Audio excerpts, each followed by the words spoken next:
स्वागत है दोस्तों। हाजिर हैं गणेश सर जो भगाएंगे अंग्रेजी का डर। देखिए, आज तक मैंने कहते हुए सुना था कि ज़्यादातर लोगों की शिकायत रहती थी कि सर सिंथेसिस हमको आती नहीं, वाक्यों को जोड़ना नहीं आता है। लेकिन आज के बाद ये दोबारा आपको कहना नहीं पड़ेगा। आप हमारे साथ इस तरह से सीखेंगे कि सिंथेसिस नहीं आती है, ये सवाल ये दिमाग से बिल्कुल आपसे निकल जाएगा, ये फैक्ट कि हमको सिंथेसिस नहीं आती है। देखिए, मैं कुल मिला के अभी एक पार्ट बना रहा हूँ, वीडियो ज़्यादा लंबा ना हो इसलिए हमने केवल इतना ही मटेरियल लिया है। और तो इस तरह से हम समझाएंगे कि आप हमेशा के लिए सीख जाएंगे। देखिए, सिंथेसिस ऑफ सेंटेंसेस का मतलब है वाक्यों को जोड़ना। लेकिन वाक्यों को जोड़ने का मतलब ये होता है कि वो कहता है कि वाक्य को किस किस में जोड़ना होता है, सिंपल, कॉम्प्लेक्स, कंपाउंड। यानी कि जो वाक्य दिए होते हैं इन्हीं वाक्यों को सिंपल बनाना होता है, कॉम्प्लेक्स, कंपाउंड। तो यहाँ हमने देख दिया है कि सिंपल में किस किस तरह से ये पार्टिसिपल्स हैं आपके,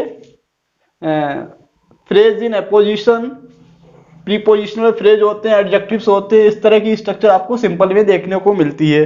अगर कॉम्प्लेक्स की बात करें तो कॉम्प्लेक्स में ये कंजक्शन दिए हुए हैं आपके, ये सारे कंजक्शंस आपके यूज होते हैं कॉम्प्लेक्स बनाने के लिए। और कंपाउंड अगर देखें तो यहाँ पे ये सारे कंजक्शंस दिए हुए हैं, ये आपको कंपाउंड में देखने को मिलेंगे। देखो, इसका जो है ज्यादा डीप स्टडी हम लोग आने वाले वीडियोस में करेंगे। इसमें अभी आपका केवल दिमाग से ये क्वेश्चन निकालना है कि आपको अंग्रेजी नहीं आती, यानी कि सिंथेसिस नहीं आती, ये मैं आपको पहले भुलाना चाहता हूं। मतलब इस क्वेश्चन का जवाब ये होना चाहिए कि हमें अंग्रेजी कुछ कुछ आती है। तो पहले आप ये क्लियर कर लीजिएगा, ठीक है। इसको हम लोग ऐसे सीखेंगे कि सदा के लिए सीख जाएंगे। देखिए, सबसे पहली चीज क्या है, अगर आप जो है वाक्यों का अर्थ निकाल लोगे, इनका मतलब समझ जाओगे, तो हमारे साथ आप अच्छे से सीख पाओगे। देखो, हम रूल पे नहीं पढ़ाते हैं, हम सदा कहते हैं कि इंग्लिश डिपेंड्स ऑन सेंस। अंग्रेजी जो है सेंस पे डिपेंड होती है, तो आपको सेंस लेना सीखना होगा। किस तरह से सेंस लेते हैं वो हम आपको सिखाएंगे। आप एक बार में ही नहीं, दो बार में, कई बार हम जब आपके साथ बने रहेंगे तो आप ये चीज सीख जाओगे। देखिएगा, सेंस क्या होता है, मैं दावे के साथ कह रहा हूं सेंस आपको आता है, बस केवल आपको डाइवर्ट करना है अपने माइंड को। देखिएगा, ही सॉ ए लायन, उसने एक शेर देखा, ही रैन अवे, वो भाग गया। इसका मतलब क्या हुआ, शेर को देखकर वह भाग गया। तो जब हम अपना आता है कर जैसा सेंस आता है तो इसमें आपका होता है use present participle. Present participle क्या होता है, वर्ब में आईएनजी हम लोग जोड़ देते हैं, और आईएनजी आपको पता है वर्ब के फर्स्ट फॉर्म में जुड़ती है। तो इसका मतलब है शेर को देखकर। तो यहां देखिए आप क्या कर देंगे, सीइंग, सीइंग ए लाइन। अब ही, यहां भी ही है तो कोई बात नहीं, एक ही सेम सब्जेक्ट में, तो यहां हो जाएगा ही रैन अबे। ये हमारा बना है सिंपल बना है, ठीक है। अब जैसे एग्जामिनर हमें सिंपल पूछता है तब तो हमें इस वाक्य का इस तरह से बनाना है। इसका सेंस निकल के आ रहा है कि शेर को देखकर वह भाग गया। अगर इसी का आपको कॉम्प्लेक्स बनाना हो, वाक्य आपका यही है, तो आप कॉम्प्लेक्स कैसे बनाएंगे। हम ये एक ही वाक्य से इसलिए सिखा रहे हैं ताकि आपको सिंपल, कॉम्प्लेक्स, कंपाउंड में फर्क नजर आ जाए ना। तो सिंपल तो हमारा ये बन गया। अगर हम कॉम्प्लेक्स की बात करें तो इसका एक सेंस निकालेंगे। इसको कैसे पढ़ेंगे, ज्यों ही उसने शेर देखा त्यों ही वह भाग गया। तो एक होता है आपका एज सून एज, इसका मतलब होता है ज्यों ही, और ऐसे वाक्यों में त्यों ही आता है जिसके लिए कामा लगता है। तो इसी वाक्य का हम सेंस किस तरह से लेंगे कि ज्यों ही उसने शेर देखा त्यों ही वह भाग गया। तो यहां आप केवल लगा देंगे as soon as, as soon as he saw a line. मतलब आप समझ रहे हैं, आपने यहां केवल क्या लगाया, एज सून एज। अब इस वाक्य को ज्यों का त्यों यहीं पे उतार दिया है, as soon as he saw a lion, और कामा लगा के ये वाक्य उतार देंगे, ही रैन अवे।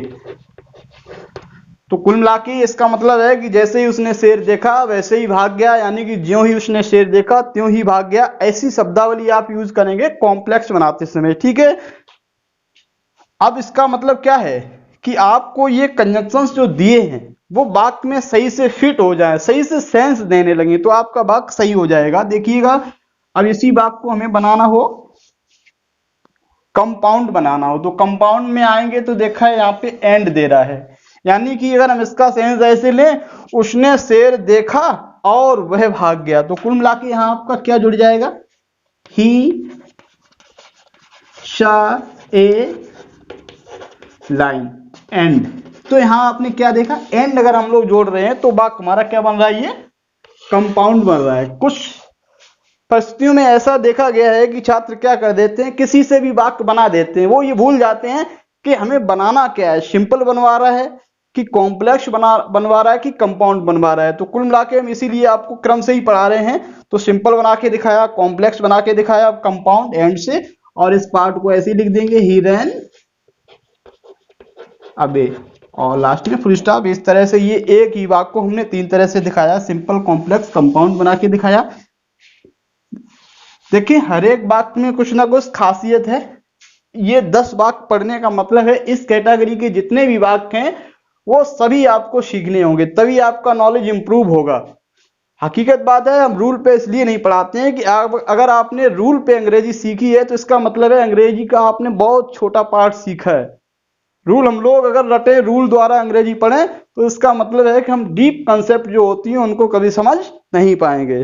ठीक है, तो आप कुल मिला के जो वाक्य कह रहा है उसके हिसाब से चलिएगा। ठीक है, यहाँ आप देखिए, Ram was hungry, he took some food. Ram कैसा था, भूखा था, उसने कुछ खाना खाया। मतलब आप समझ में आ गया कि भूखा होने की वजह से, तो या भूखा होने के कारण, तो एक वर्ब होती है आपकी बीइंग। या हम लोग देखते हैं कि प्रेजेंट पार्टिसिपल, हम लोग बात करते हैं कि प्रेजेंट पार्टिसिपल में क्रिया में आईएनजी लगती है। यहाँ पे इससे पहले वाला जो वाक्य था उसमें सा था, सा को हमने किया था फर्स्ट फॉर्म में किया था, और उसके बाद में आईएनजी सीइंग लगाया था। इसी तरह से बाद ये क्या है हमारा, बी का सेकेंड फॉर्म है। बी का जब सेकेंड फॉर्म है तो इसको जब हम आईएनजी लगाएंगे तो फर्स्ट फॉर्म यानी कि बी में लाएंगे, उसके बाद आईएनजी लगाएंगे, तो बीइंग हंग्री, बीइंग हंग्री। अब देखो यहाँ पे यह ही है, यहाँ पे राम है, अगर हम ही यहाँ पे लिख देंगे तो राम छूट जाएगा, तो हमारा जो अर्थ होगा वो बदल जाएगा। राम जब गायब हो जाएगा तो राम का अस्तित्व खत्म हो जाएगा, तो ये बात हमारा वो सेंस नहीं देगा। तो प्रोनाउन सबसे पहले हम लोग नाउन का यूज कर लेते हैं, उसके बाद हम लोग प्रोनाउन का यूज करते हैं। तो यहाँ बीइंग हंग्री कामा ही की जगह आ जाएगा राम, यहाँ पे टुक सम फूड, टुक सम फूड। ठीक, ये बना हमारा, क्या बना, ये हमारा सिंपल बना। ठीक है, अब देखिएगा इसी वाक्य को हमें अगर कॉम्प्लेक्स बनाना है, कॉम्प्लेक्स का आप देखिएगा यहाँ पे दैट, एज, बिकॉज ये सब दिया है। बिकॉज इनका मतलब भी आना क्योंकि, अतः, इसलिए, ऐसा सेंस जब आ जाए। तो यहाँ पे देखिए राम वाज हंग्री, एज का मतलब होता है चूंकि, चूंकि राम भूखा था, उसने कुछ खाना खाया, तो आप यहाँ पे क्या लगा दिया, केवल एज लगा दी, और इसको हम ऐसे ही उतार देंगे, राम वाज हंग्री, और यहाँ पे कामा ही टुक सम फूड, इसको इसी तरह से लिख देंगे। अब देखो ये भी हमारा क्या बन गया, एज लगाने से कॉम्प्लेक्स बना। अब ऐसा नहीं कि कॉम्प्लेक्स का केवल एक ही विकल्प होता है, कॉम्प्लेक्स के इतने सारे विकल्प होते हैं, ये दिया हुआ है। तो मतलब ये है कि इनका आपको जो जहां हम लोग यूज कर रहे हैं कंजक्शन, वहां इसका अर्थ जो है क्लियर होना चाहिए। अब देखो अगर इसमें हम और कुछ लगाना चाहें तो दूसरा देखिएगा, इसी का क्या बन जाएगा, राम ने कुछ खाना खाया क्योंकि वो भूखा था। तो यहाँ पे आप देख रहे हैं ही वाला पार्ट, जब ये पार्ट हम पहले लिखेंगे तो हमने आपको बताया कि प्रोनाउन का मतलब तब तक क्लियर नहीं माना जाता है जब तक नाउन का यूज ना हो जाए। तो ही किसके लिए आया है, राम के लिए आया है। तो अगर ये पार्ट हमारा पहले लगेगा तो आपका राम पहले लग जाएगा, राम टुक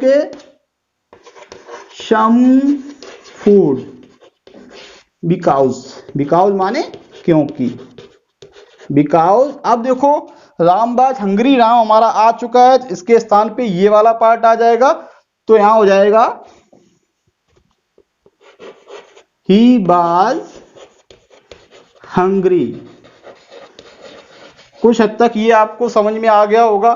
तो यहाँ पे हम लोग देख रहे हैं किससे, ये हमारा बिकॉज से बन रहा है कॉम्प्लेक्स। इसके अलावा और भी विकल्प होते हैं, देखो अब देखो यहाँ पे लिख रहा है कि राम वाज हंग्री, राम भूखा था अतः उसने खाना खाया। तो अतः की अंग्रेजी यहां अगर ऐड कर दें तो आपका क्या बन जाएगा, राम वाज हंग्री सो। मतलब ये हमारा जब सो से बनता है कॉम्प्लेक्स, तो यहां सो से भी आप कुल मिला के जो भी कंजक्शन हम लगा रहे हैं उसका मतलब वहां पे अर्थ सही निकल रहा हो, ठीक है। तो आपका ये बन जाएगा ये भी कॉम्प्लेक्स का बनाने का तरीका है, सम फूड। तो कुल मिला के इससे देख रहे हैं तो Ram was hungry so he took some food. तो कुल मिला के इतने विकल्प आपने देखे यहाँ पे। और कंपाउंड की अगर बात करें तो आप एंड से बना ही देते हैं, ठीक है, वो आपने पिछली वीडियो पिछले वाक्य में सीख लिया है। आई सा ए मैन, अब अगला वाक्य देखते हैं, द मैन वाज ब्लाइंड, मैंने एक आदमी देखा। आदमी कैसा था, अंधा। तो आपको पूरा मतलब समझ में आ गया है कि आखिर मामला क्या है, कि मैंने एक आदमी देखा, आदमी अंधा था, तो इसका सीधा मतलब हुआ कि मैंने एक अंधा आदमी देखा। अगर ट्रांसलेशन आ रहा है तो आप तुरंत लिख देंगे इसको, अगर दोनों पार्ट को देख लेंगे उसके बाद उस पर ध्यान भी नहीं देंगे फिर भी लिख देंगे। लेकिन अगर आपको इसी से सीखना है तो देखिएगा, ये विशेषता है आदमी की, तो यहाँ पे मैन आ रहा है तो विशेषता आपकी यहाँ पे लग जाएगी। जो एडजेक्टिव होता है वो नाउन से पहले लगता है और आर्टिकल के बाद लगता है, तो इसके और इसके बीच में हमारा यहाँ पे आ जाएगा ब्लाइंड। तो सिंपल हमारा हो जाएगा आई सा ए ब्लाइंड मैन। तो ये हमारा सिंपल बना, ठीक है। अब ऐसा नहीं करते हैं कभी सा का हम लोग सीइंग करते रहे हैं, तो ऐसा नहीं कि सा का सीइंग हो जाता है, गुरुजी कह रहे थे कि सा का सीइंग हो जाता है। तो आपको देखना है समय और सिचुएशन के हिसाब से चलना है। तो यहाँ पे सिचुएशन ऐसी है कि हम लोग क्या कर रहे हैं, इस एडजेक्टिव को इस नाउन से पहले लगा रहे हैं, आर्टिकल के बाद लगा रहे हैं, नाउन से पहले लगा रहे हैं। तो ये हमारा सिंपल था। अगर इसी वाक्य का कॉम्प्लेक्स बनाना हो, ठीक है, अब देखिए इस कॉम्प्लेक्स वाले जो कंजक्शन दिए हुए हैं उनमें से हम देखेंगे कौन सा कंजक्शन यहाँ पे सही अर्थ दे रहा है, ठीक है। आई सा ए मैन, मैंने एक आदमी देखा जो, तो कुल मिला के इसको ऐसे लिख देंगे आई सा ए मैन, ठीक। जो की अंग्रेजी होती है वो, यानी कि जब किसी पर्सन की बात होती है तो जो की अंग्रेजी वो होती है, किसी वस्तु की बात होती है तो दैट या विच होती है, ठीक है, जो कि ऐसा सेंस होता है। अब देखो जो हु होता है वो हमारा सब्जेक्ट का काम करता है, तो कुल मिला के मैन की जगह हमारा हु आ गया है और वाज ब्लाइंड ऐसे लिख देंगे, वाज ब्लाइंड। अब यहाँ पे देख रहे हैं आई सा a man who was blind, मैंने एक आदमी देखा जो अंधा था। तो कुल मिला के ये आपका देख रहे हैं यहाँ पे हमारा जो कॉम्प्लेक्स बना है क्वेश्चन वर्ड। यहाँ पे आप देख रहे हैं कि जो भी क्वेश्चन, ऑल क्वेश्चन वर्ड, जितने भी क्वेश्चन वर्ड होते हैं वो कंजक्शन के रूप में जब आते हैं तो इनसे क्या होता है, वाक्य हमारा कॉम्प्लेक्स बनता है। इसका मतलब ये हुआ है कि जितने भी हमारे डायरेक्ट से इनडायरेक्ट बनते हैं तो सारे इनडायरेक्ट हमारे कैसे होते हैं, कॉम्प्लेक्स सेंटेंसेस होते हैं। तो ये चीज भी ध्यान रखना है। तो आपको और जो स्ट्रक्चर देखने को मिलेंगी उनमें आपको बहुत लाभ होने वाला है, आप जल्दी वहां समझ जाएंगे, ठीक है। देखते हैं अगला। Rama finished her work she went to her home. पहले तो यहां देख रहे हैं कि होम से पहले टू नहीं लगता है, लेकिन कोई हमारा पजेसिव आ जाता है तो होम से पहले टू लग जाता है, यानी कि टू होम नहीं होता है, जबकि टू कि अगर होम और इसके बीच में क्या है, अगर कोई पजेसिव आ जाता है तो टू हमारा लग जाता है। हम यहां से क्या करेंगे, यहां से जो सिंटैक्स का पार्ट है वो भी हम लोग सीखते रहेंगे। तो एक पंथ दो काज। हमारा सिस्टम तो यही है, आपने पुरानी कहावत सुनी होगी कि एक तीर से दो निशाने, लेकिन हमारा तो सिस्टम ये रहता है पढ़ाने में कि एक तीर से कई निशाने। तो एक तीर से कई निशाने वाला सेंस हम लोग लेते हैं। ठीक है, देखिएगा यहाँ हम लोग ट्रांसलेशन भी सीख रहे हैं यहीं से। ठीक है, सिंथेसिस भी सीख रहे हैं, और यहीं से हम लोग सिंटैक्स भी सीख रहे हैं, और भी चीजें सीख रहे होंगे। तो कुल मिला के एक तीर से कई निशाने वाली बात चल रही है। देखो इसको कैसे करेंगे। रमा ने अपना कार्य किया, वह घर चली गई। इसका मतलब है अपना कार्य करके रमा घर चली गई। तो करके, कर या करके वाला सेंस है हमारा प्रेजेंट पार्टिसिपल से बन सकता है। अगर प्रेजेंट पार्टिसिपल से बनाए तो क्या हो जाएगा, फिनिश, आईएनजी लग जाएगी तो फिनिशिंग हर वर्क। अब सी यहाँ किसके लिए आया है, रमा के लिए आया है, तो यहाँ पे आपका कामा लग जाएगा और यहाँ पे रमा हो जाएगा। Rama went to her home. ये आपका बना, सिंपल बना है। क्योंकि हम लोग यहाँ देख रहे हैं कि जो सिंपल है वो पार्टिसिपल से बन रहा है। पार्टिसिपल हमारे तीन होते हैं, प्रेजेंट पार्टिसिपल, पास्ट पार्टिसिपल और परफेक्ट पार्टिसिपल। तो एक तो ये विकल्प है। दूसरा विकल्प हम लोग देखें कि रमा ने अपना कार्य किया, वह घर चली गई। इसका एक सेंस निकल के आ रहा है कि अपना कार्य करने के पश्चात, के पश्चात क्या निकल रहा है, यहाँ पे निकल रहा है के पश्चात। के पश्चात की अंग्रेजी क्या होती है, एक तो होती है आफ्टर। और जब कोई काम हो जाता है यानी कि वो परफेक्ट में हो जाता है, तो परफेक्ट की हमारी वर्ब क्या होती है, हैव। और हैव के साथ आता है क्रिया का थर्ड फॉर्म। तो यहाँ पे एक विकल्प आपका यहां भी देखिएगा, और लगा देंगे इसको, आफ्टर फिनिशिंग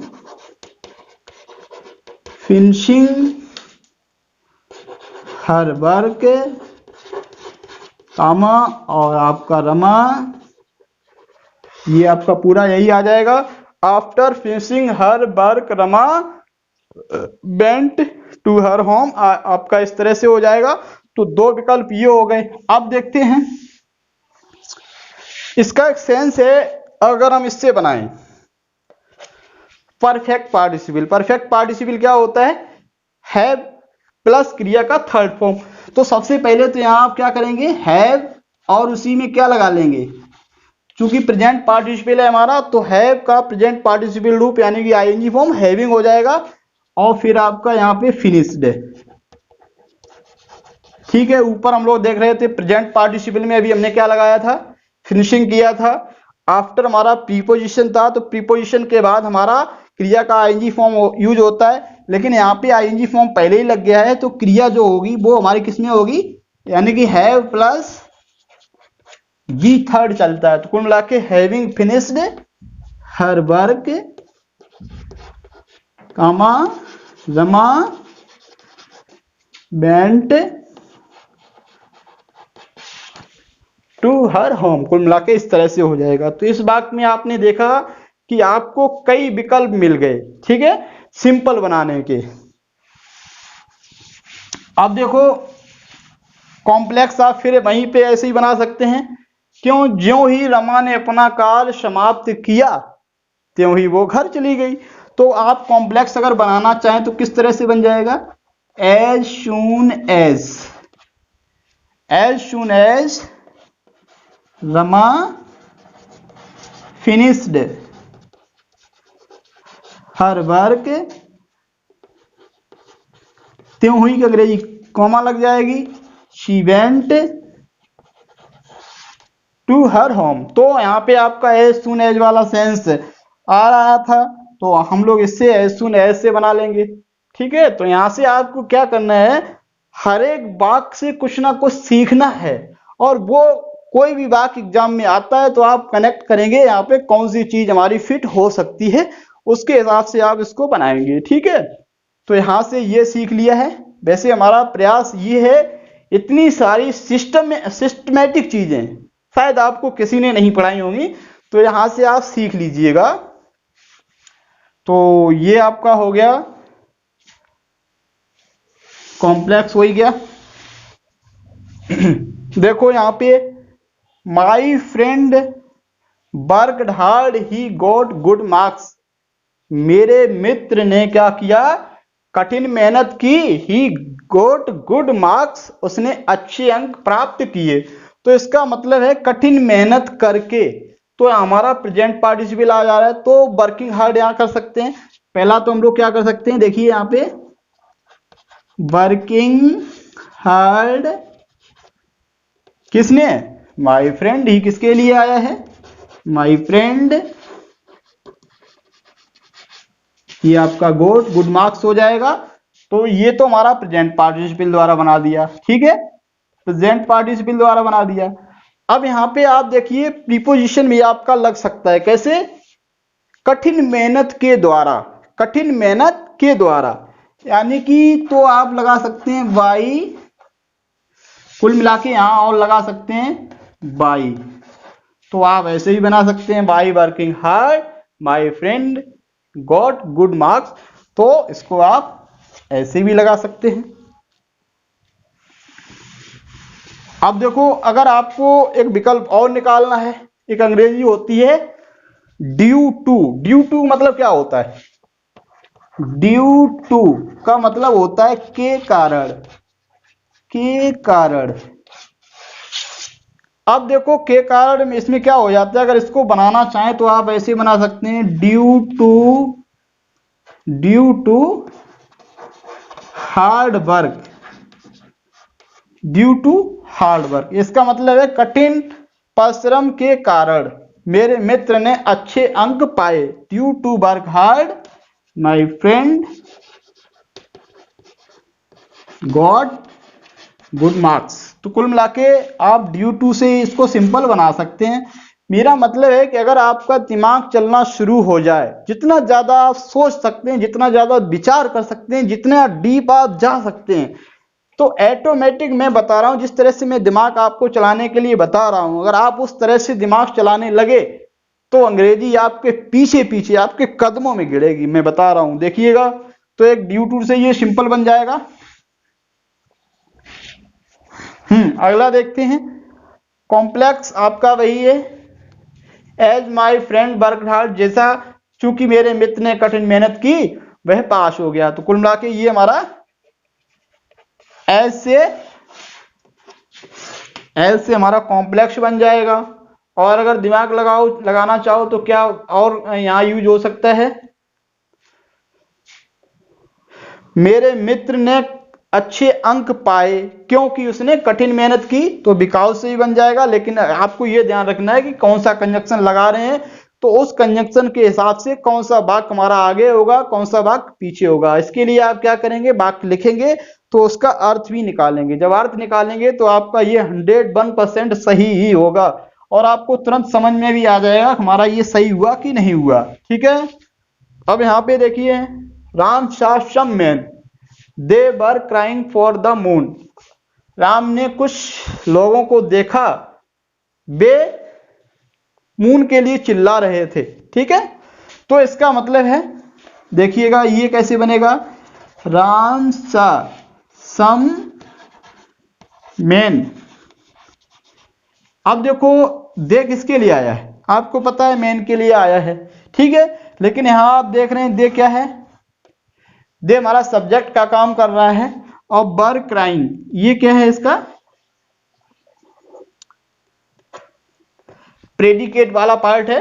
तो राम सा शम्य, राम ने कुछ लोगों को देखा, कैसे, क्राइंग फॉर द मून, चिल्लाते हुए, यानी कि जो आदमी कैसे थे, वो चिल्लाते हुए थे। तो हमने बताया ये किसी की विशेषता होती है, उसके पास रख देते हैं और काम खत्म हो जाएगा। तो Ram saw some man crying for the moon, आपका इस तरह से ऐसा ही हो जाएगा। तो कुल मिला के हमने यहाँ पे क्या देखा है कि ये आपका पूरा फ्रेज आ गया, ठीक है। लेकिन ये था कि यहाँ पे मैन हमारा आ रहा था, तो क्राइंग फॉर द मून हमने इस तरह से पूरा उतार दिया, ये हमारा सिंपल बना। अब देखें अगर इसी को अगर कॉम्प्लेक्स बनाना हो तो क्या करेंगे, वैसे जो प्रेजेंट पार्टिसिपल होता है इसका एक और मतलब होता है ता हुआ ती हुई, ते हुए। ठीक है, अगर प्रेजेंट पार्टिसिपल यानी कि ट्रांसलेशन के पर्पज से ये मैं बहुत अच्छी बात बता रहा हूं, क्योंकि अभी हमारे चैनल पे आपको पूरा ट्रांसलेशन भी पढ़ना है। जब हमारे साथ आप ट्रांसलेशन और पढ़ लेंगे तो आप, मैं बता रहा हूं कि आप हमें पूरी तरह से समझ जाओगे और अंग्रेजी आपको बहुत अच्छे से समझ में आ जाएगी। मैंने भी प्रयास ये किया है कि अंग्रेजी को समझकर समझा है, ना कि रूल द्वारा रटा है। तो हम भी प्रयास आपको यही कर रहे हैं कि आप अंग्रेजी को समझिए, ना कि रूल के अनुसार उसको रटिए। रटंत विद्या नेवर फलंत, ये आप भी जानते हैं और हम भी जानते हैं। तो कुल मिला के इसका अगर मतलब देखा जाए तो क्या निकल रहा था कि Ram saw some man crying for the moon. Ram ने कुछ लोगों को देखा चिल्लाते हुए फॉर द मून। तो यहाँ पे आपका ये प्रेजेंट पार्टिसिपल जैसा सेंस देने लगेगा। तो इस तरह से आपका सिंपल बना। अगर इसका हमें कॉम्प्लेक्स बनाना हो तो राम ने कुछ लोगों को देखा जो आप समझ गए हैं। तो यहाँ क्या होने वाला है, Ram saw some man who, क्या आ जाएगा यहाँ पे, who were crying for the moon. तो कुल मिला के देखी जगह हमारा हु आ गया। इससे पहले वाला वाक्य भी इसी तरह का था। तो यहाँ पे आप सिंपल कॉम्प्लेक्स दो ही, इस कैटेगरी से दो ही पूछता है और कुछ नहीं पूछता है। और कंपाउंड की अगर बात करें तो हमने अभी एंड से ही केवल बनवाया है। इस वाक्य को समझने का प्रयास करेंगे। ये कैटेगरी भी आती है। Milton was a famous poet of England. अब देखो ये क्या है, यहां से लेके यहां तक ये किसकी विशेषता है, मिल्टन की विशेषता है। तो हमने आपको बताया है कि सिंपल बनाते समय जो विशेषता होती है सब्जेक्ट की, वो सब्जेक्ट के पास रख देते हैं। तो कुल मिला के यहाँ पे मिल्टन लिख दें या फिर क्या लिख दें, ए फेमस पोइट ऑफ इंग्लैंड। तो कुल मिला के सेंस समझ जाते हैं। इसका ये मतलब होता है जैसे हम कहें कि राम, या हम कहें दशरथ के बड़े पुत्र, तो भी आप समझ जाते हैं राम। तो ये ऐसी चीज होती है तो क्या कर देते हैं, इसको कॉमा से इसके साथ ही रख देते हैं। तो मिल्टन क्या थे, a famous poet of England थे, a famous poet of England. ठीक है, अब यहां देखिएगा, ये यहां तक हमारा क्या हुआ है, केवल सब्जेक्ट हुआ है, यही सब्जेक्ट हुआ है और यहीं से हमने विशेषता निकाल ली है। अब अगर यहाँ पे देखें ही के स्थान पे हमारा क्या हो चुका है, Milton A famous poet of England. तो यहाँ पे केवल ही छोड़ देंगे और यहाँ एक कॉमा लगा देंगे, wrote Paradise Lost. Paradise Lost के बारे में आपने शायद सुना हो। पैराडाइज लॉस्ट एक एपिक है, एपिक वर्क है, महाकाव्य है मिल्टन का। तो यहां एक तो ये तरीका हो गया, ये हमारा क्या बना, सिंपल बना। ठीक है, अब अगर इसी को अगर कॉम्प्लेक्स बनाना चाहें क्या बन जाएगा, देखिए इसी को हम, देखिए ये सिंपल है हमारा एंड पहले से लिखा है मिल्टन जो एक फेमस पोइट ऑफ इंग्लैंड, यानी कि जो इंग्लैंड के एक प्रसिद्ध कवि थे, ने पैराडाइज लॉस्ट लिखा। तो यहां आप देख रहे हैं मिल्टन, तो यहां आप क्या लगा देंगे, हु, मिल्टन हु। चलो हम फिर से दिखा रहे हैं। तो यहां देखिए Milton who was a famous poet of England. देखो मिल्टन है, मिल्टन कौन थे, who was a famous poet of England. तो कुल मिला के ये हमारा इस पार्ट से हमने एक सेंस निकाल लिया। आपके यहाँ पे क्या बचा है, सब्जेक्ट हमारा आ चुका है, तो सब्जेक्ट को क्रॉस मार देंगे तो क्या बचा है, रोड पैराडाइज लॉस्ट, रोड और यहाँ पे पैराडाइज लॉस्ट लिख देंगे, पैराडाइज लॉस्ट। तो कुल मिला के मिल्टन जो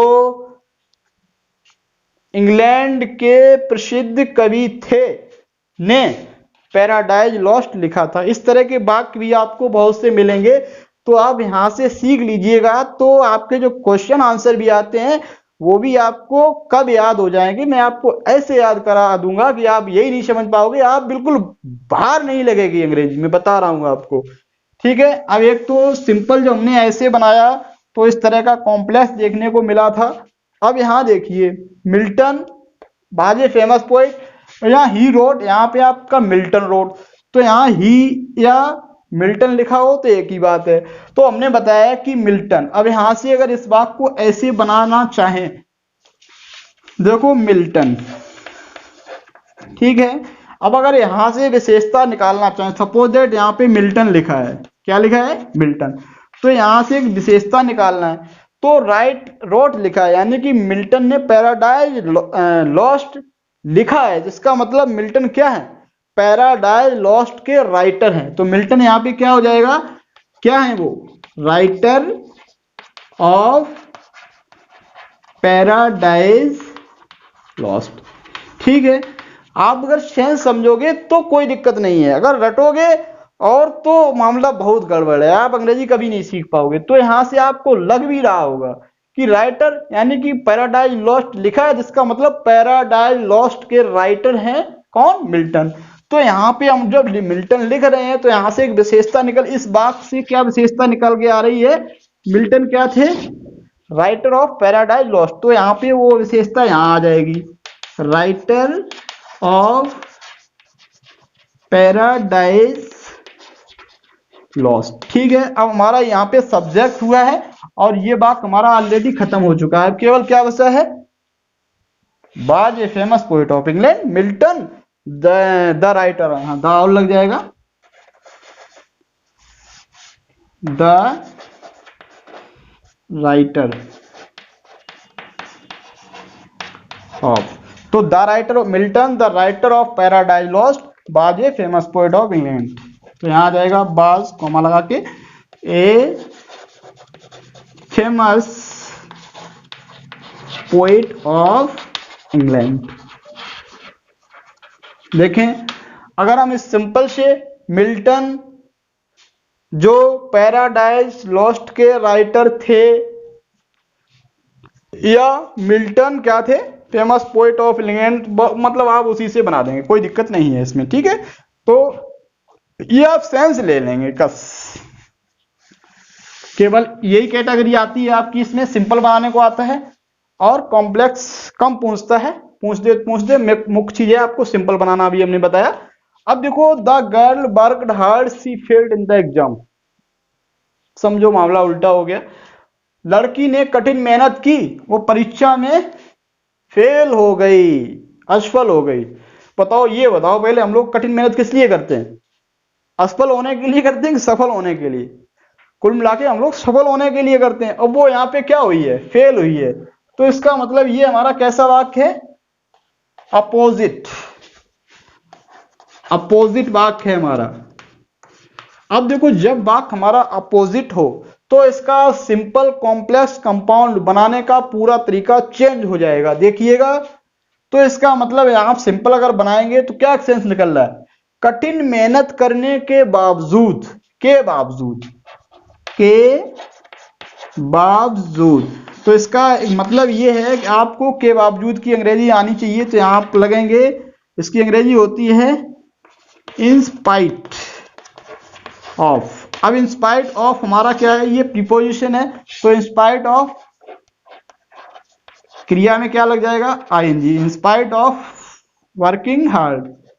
अगर ध्यान दिया जाए तो अंग्रेजी आपको सब कुछ सिखाते हुए, सब कुछ बताते हुए चलती है। आपको पता है कि ये प्रीपोजिशन है, प्रीपोजिशन के बाद क्रिया का आईएनजी फॉर्म लगता है, तो यहां से आपको कुछ रटने की जरूरत ही नहीं है, आप समझिए केवल इन स्पाइट ऑफ वर्किंग हार्ड। देखिए, अब सी किसके लिए आया है, द गर्ल के लिए आया है, तो यहाँ पे आपका कॉमा लगने के बाद में द गर्ल हो जाएगा, the girl failed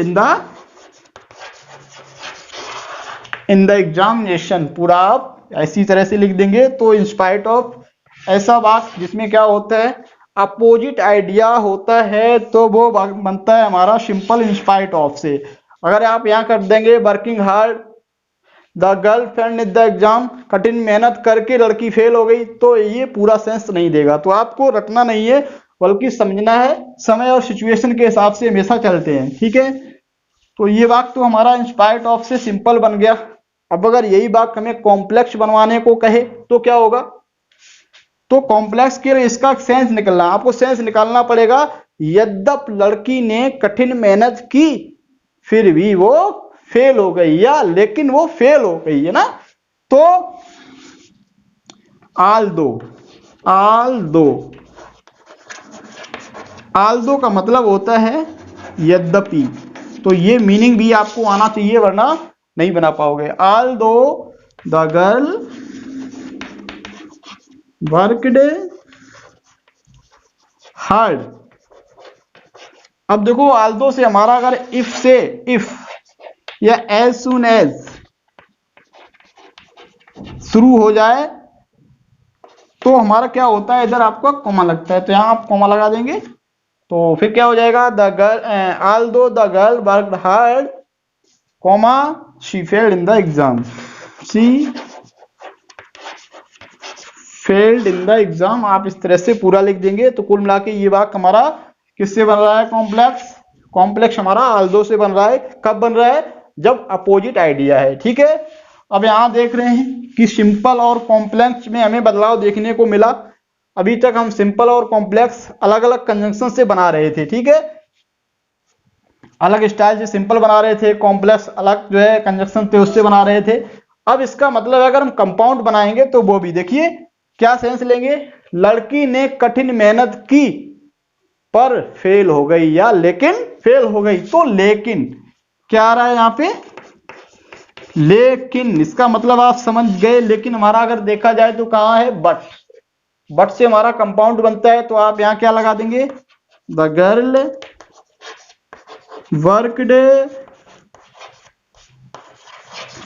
hard but, क्या लगा देंगे? But she failed. इसको चाहो तो नहीं लगाओ, क्यों, यहां पे लगा दो, कोई दिक्कत नहीं है। सी फेल्ड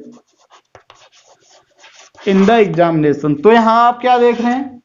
ये बट से हमारा बन रहा है क्या? कंपाउंड बन रहा है। तो इसका मतलब आप समझ गए हैं किस किस तरह से किस किस तरह के वाक्य होते हैं, क्या क्या किस किस तरह से बनते हैं। देखिएगा, इसको देखिएगा। The sun rises in the east, it is correct. ऐसा वाक्य आपको अगर बनवाया जाएगा तो ये वाक्य केवल आपको कॉम्प्लेक्स बनवाया जाएगा, कॉम्प्लेक्स। ठीक है, तो कॉम्प्लेक्स हम कैसे बनाएंगे? कॉम्प्लेक्स यहां अगर देखें तो दैट लगा है। दैट का मतलब होता है कि। ठीक है, तो अब दैट हमारा कहां लग सकता है? देखिए, the sun rises in the east, सूर्य पूरब में निकलता है कि यह सत्य है। तो वाक्य नहीं बन रहा है। ये सत्य क्या बन रहा है? यह सत्य है कि। तो इसका मतलब ये पार्ट हमारा पहले आ जाएगा। तो यहां आ जाएगा इट इज करेक्ट दैट।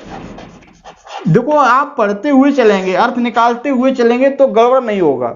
आप रट्टू मत बनिए। मैं आपसे बार बार कह रहा हूं कि रट्टू तोता बनने में कोई, मुझे बनाने में ना तुम्हें बनने में कोई मजा नहीं आना चाहिए। देखिएगा, इट इज करेक्ट दैट। अब इस पार्ट को ऐसे लिख देंगे, the sun rises in the east. ठीक है, ये हमारा बना कॉम्प्लेक्स बना।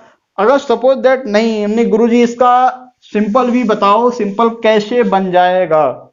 तो अगर सिंपल बनाना है तो देखिएगा, इसका मतलब है कि जो सन राइजिंग है, sun rising in the east. देखो, तो यहां हो जाएगा the sun rising in the east, east ये हमारा क्या हो गया? सब्जेक्ट हो गया। तो the sun rising in the east, ये इट हमारा किसके लिए आया है? इट मान लीजिए सपोज दैट कोई अदर ऑब्जेक्ट था, अदर सब्जेक्ट था, उसको उठा देंगे। The sun rising in the east is correct. इसका मतलब है क्या? जीरंडियल फॉर्म है ये। जीरंड क्या होते हैं? जीरंड का मतलब होता है क्रिया का ना फॉर्म, जैसे पढ़ना, लिखना। इसका मतलब है सूर्य का निकलना, द सन राइजिंग। देखो, यहां अगर देखा जाए तो सूर्य का निकलना, देखिएगा, सूर्य हमारा क्या है? लाइफ प्लेस ऑब्जेक्ट है, तो उसको केवल हम लोग द सन राइजिंग लिख लेंगे, द सन राइजिंग। क्रिया का ये ना फॉर्म होता है तो जीरंड का मतलब होता है क्रिया का आईएनजी फॉर्म, तो आईएनजी फॉर्म लगा दें तो इसका मतलब ये है कि अगर कहीं पे ना भी आ रहा है तो ना फॉर्म जब आ रहा है तो उसमें भी हम लोग क्रिया में आईएनजी लगा के उसका सेंस ले लेते हैं, उसका अर्थ समझ लेते हैं या किसी को अपना अर्थ समझा देते हैं। तो the sun rising in the east is correct, ये आपका सिंपल बन जाएगा अगर बनाना चाहो तो। अंतिम वाक्य देखें, फिलहाल में देखते हैं, आई एम वेरी पुअर। देखो अगर इसको सिंपल बनाना चाहो तो यहाँ आपको देखना है कि वेरी और यहाँ पे कैन या कुड नॉट अगर देखने को मिल रहा है तो आपके दिमाग में तुरंत आना चाहिए, क्या आना चाहिए, टू और टू। कैसे आना चाहिए देखिएगा, तो यहां हम कर देंगे आई एम टू पुअर, फिर आप टू लगाएंगे तो यहां पे देखिए एक टू, और जब ये टू आ जाए तो इसके बाद हमारा क्या होता है बी फर्स्ट, तो यहाँ पे ये आप फ्रेज पूरा हटा देंगे तो यहां आ जाएगा टू हेल्प यू। ठीक, आई हमारा पहले से लिख चुका है तो यहां से आई भी खत्म हो गया, I am too poor to help you. ये आपका सिंपल है, ये आपका जो वीडियो जो पढ़ चुके हैं रिमूव टू वाले और यूज टू वाले, उनमें ऐसे वाक्य बहुत अच्छे से पढ़ाए गए हैं। ठीक है, ये सिंपल है। एक तो ये तरीका निकला, दूसरा तरीका आपका जो अभी पिछले जो वाक्य पढ़े हैं उसमें देखिएगा, इसका एक सेंस लेंगे कि बहुत गरीब होने के कारण या बहुत गरीब होने की वजह से मैं आपकी मदद नहीं कर सकता हूं। तो आप देखिए is am are, is am are ये हमारे प्रेजेंट में किसके फॉर्म है, बी के फॉर्म है। ठीक है, अगर पास्ट की बात करें तो क्या होता है, बी के जो फॉर्म होते हैं वो क्या होते हैं, बाज बल।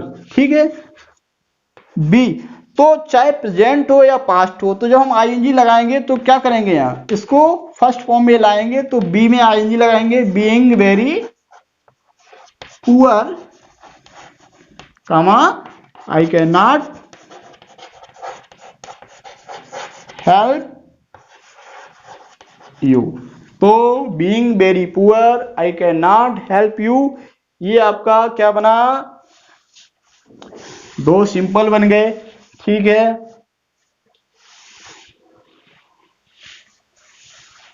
अब देखो अगर इसका कॉम्प्लेक्स बनाना चाहो तो यहां हो जाएगा आई एम सो पुअर। देखो इस बेरी के स्थान पे हम लोग क्या कर देंगे, सो पुअर, मैं इतना गरीब हूं दैट कि मैं आपकी मदद नहीं कर सकता हूं, आई कैन नॉट हेल्प यू। तो यहां आप देख रहे हैं बेरी वाला वाक्य, तो बेरी की जगह हम लोग सो कर देते हैं क्योंकि इससे पहले हमने क्या किया, आई एम जैसे too poor to help you. ठीक है, ऐसे वाक्यों में जब हमने आपको रिमूव टू करना बताया था तो हमने आपको बताया था आई एम टू और टू आ जाए तो हमने आपको फंडा बताया था सो और दैट, क्या बताया था, तो आई एम सो पुअर और इस टू के स्थान पे दैट, और इधर जब आप वाक्य बनाएंगे तो इधर आपका जो सब्जेक्ट है वो आ जाता है, या आप सेंस ले लेंगे कि मैं इतना गरीब हूं कि मैं आई कैन नॉट हेल्प यू, मैं आपकी मदद नहीं कर सकता हूं। सकता शक्ति के लिए हम लोग कैन और कुड नॉट यानी टेंस के अकॉर्डिंग लगाते हैं। तो आप चाहे जैसे देख लीजिए, चाहे मतलब सारी स्ट्रक्चर्स अगर आपके दिमाग में हैं तो you can do anything here there anywhere. ठीक है, तो इस वीडियो में इतना ही, इसका कुछ पार्ट है, वीडियो ज़्यादा हमारा लंबा ना हो तो इसलिए क्या करेंगे हम लोग सेकेंड पार्ट में जो है इसकी जो और चीजें हैं किस तरह से आइदर और आप देखेंगे, आइदर और नाइदर नॉर, इनसे बात कुछ बनते हैं, और भी जो कुछ कैटेगरी हैं आपकी बिफोर है आफ्टर है, इनसे भी कुछ चीजें बनती हैं, वो हम लोग अगले वीडियो में देखेंगे। तो आई थिंक ये वीडियो आपको बहुत ही पसंद आया होगा है। जब आपको ये पसंद आया है तो आप लाइक करिए, कमेंट करिए, और अगर कहीं समझने में कोई दिक्कत हो रही है तो आप कमेंट करके बताइएगा। ठीक है, तो इस पे हम विशेष ध्यान देंगे। इस वीडियो में इतना ही, धन्यवाद, thanks for watching to the and.